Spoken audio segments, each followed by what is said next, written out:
آپ کی نماز جنازہ آپ کے فرزند چھٹے امام جعفر صادق علیہ السلام نے پڑھائی اور بڑی شان سے آپ کے جنازے کو مدینے میں اٹھایا گیا۔ آپ کے جنازے میں امام جعفر صادق علیہ السلام زار و قطار رو رہے تھے۔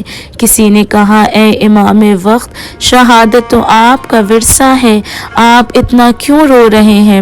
تو امام جعفر صادق علیہ السلام نے فرمایا میں اپنے بابا کی شہادت پہ نہیں بلکہ اس لیے رو رہا ہوں کہ میں دیکھ رہا ہوں کہ میرے ساتھ میرے بابا محمد باقر رو رو کے کہہ رہے ہیں کہ کاش اتنے لوگ میرے دادا حسین کے جنازے پر ہوتے تو ہم اپنے دادا حسین کو بے گور و کفن کربلا کی ریت پر چھوڑ کے نہ آتے، اور یوں اس طرح آپ کو آپ کے بابا کے پہلو میں جنت البقیع میں تدفین کر دیا گیا۔ اللہم صلی علی محمد وآل محمد وعجل فرجہم اجمعین۔